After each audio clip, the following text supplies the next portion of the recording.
Every so often, an indie game comes out with absolutely striking visuals and buttery smooth mechanics and gameplay that I can't help but continue to play. I couldn't put it down if I wanted to. If I were to do it, it would be a sin unto God himself. Hey gamer girls, my name is Gunty, and today we are talking about Beyond Citadel. Now, if you're new to the channel, I cover a lot of interesting and weird indie games that I want to spotlight and share with my viewers. And if you've been following my channel for about a year or so, you'll know that I made a video about the first Citadel game. And if you haven't watched that, go check it out. I'll have it linked in the description and maybe try and put some kind of hyperlink up on the screen for you to click on.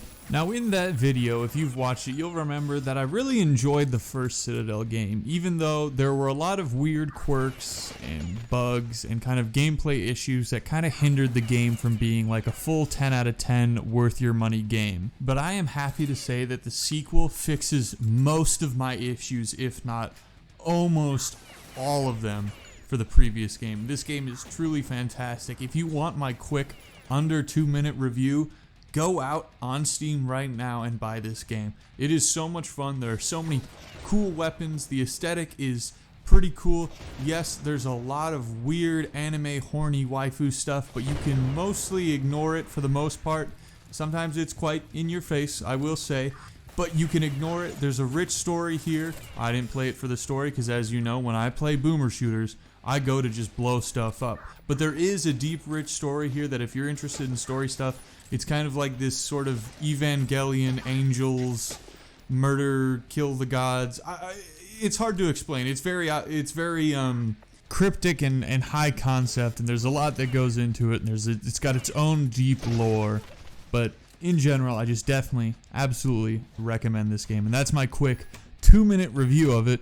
Now I'll go in deeper and talk about what I really like about this game and all the improvements that they've made over the last one and how much fun I've had with it. It's just, it's crazy. I enjoy this game so much, and the biggest thing for me coming into this game is it looks so much like the first game, obviously, because this is a very small development team. They weren't going to create an entirely new engine for this.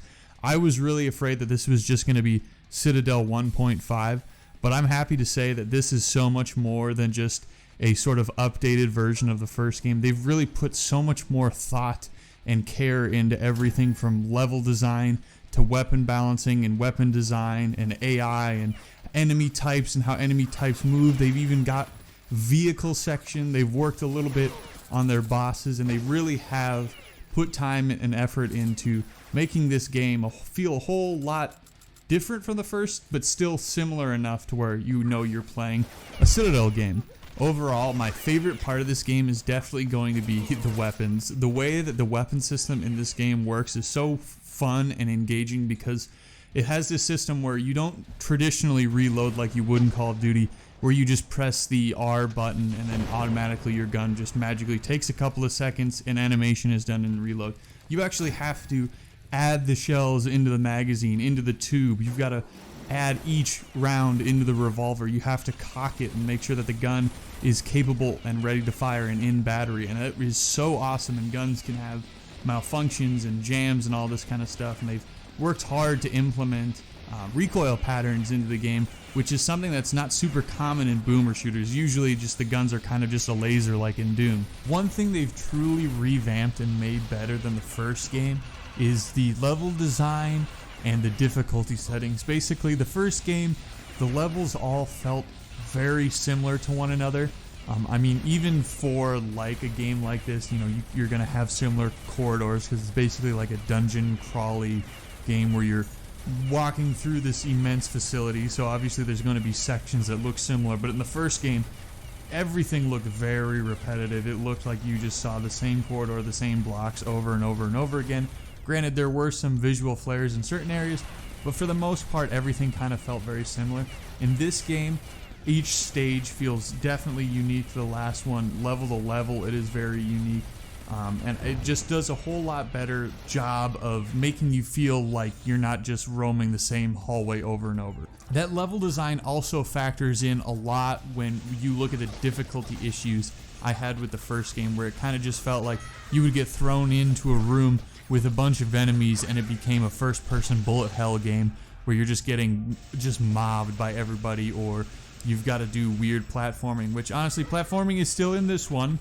It's not as bad, but there were so many sections where you could just easily fall off, or if you're not paying attention and you turn around and you just look down and you're Wile E. Coyote falling to your death while you thought you were in the middle of a gunfight. Now, one issue I had with the first game that hasn't really been addressed is just the cheesability of the boss fights. Now, granted, in a first-person shooter game, especially an indie shooter like this, bosses are kind of really hard to do. They kind of, they can't be a Dark Souls boss. They can't be jumping around doing backflips and hitting you with like some crazy sword. You have to be able to shoot them and combat them in a way that makes sense with a gun versus monster, or a gun versus guy with a gun concept. It's just a lot harder to do bosses in first-person shooters, and those really aren't the sort of most exciting part of the game. You're not really looking forward to the bosses. This isn't Dark Souls, but that is something that they didn't really address or find unique ways of making a little bit more interesting. But that being said, they are still fun, and they are good changes of pace in terms of the rest of the level design and gameplay. Now, one gripe you might have, maybe, who knows, it depends on the person you are, but yes, there is a lot of, I would say, waifu-ism in this game. This is a very horny game. The creator of this game, I believe, is some weird Japanese guy. I think you can follow him on Twitter, and he posts a lot of horny art of these characters. And as you can see, basically all the characters in the game, I should say, are women, basically, these waifu characters. Even the villains, the monsters or whatever, they're also just like waifus in costumes or whatever, or under, tank armor and whatnot. But yet there's a lot of waifus, okay? And I understand if that's going to be off-putting to you, but if that's your reason for not playing this game, I would just like to highlight just how good the gunplay and the gameplay is. You really get lost into it, and you don't really notice all the waifu stuff. You just kind of notice the cool aesthetic, and yes, there's gonna be some waifu titties and anime titties on your screen.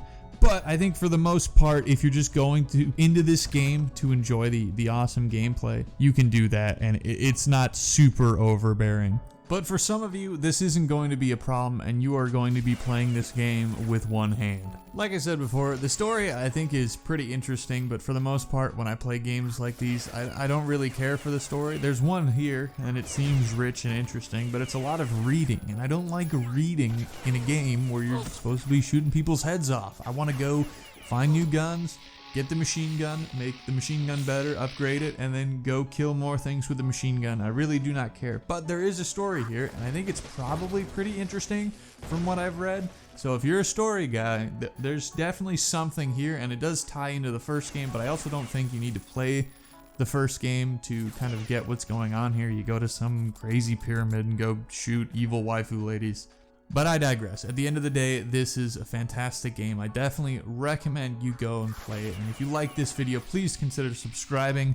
I make lots of videos on indie games and weird internet drama from time to time, but mostly I like to just kind of talk about indie games, video games in general, things that interest me. And it's very important for me to talk about cool and interesting indie games, because I think people are so doomer-pilled about the games industry all the time, and everyone's so overly negative about everything. But they don't look at indie games and all the fantastic experiences being produced by small teams of really passionate creators. So I love just highlighting them for people to go check out and play stuff I like.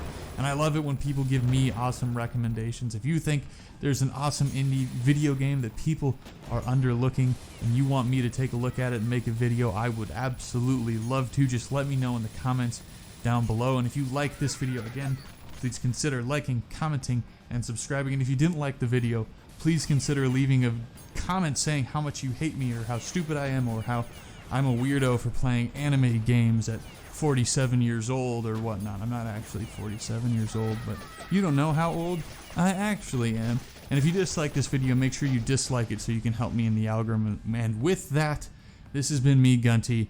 Thank you for watching, and I'll see you in the next one. Later.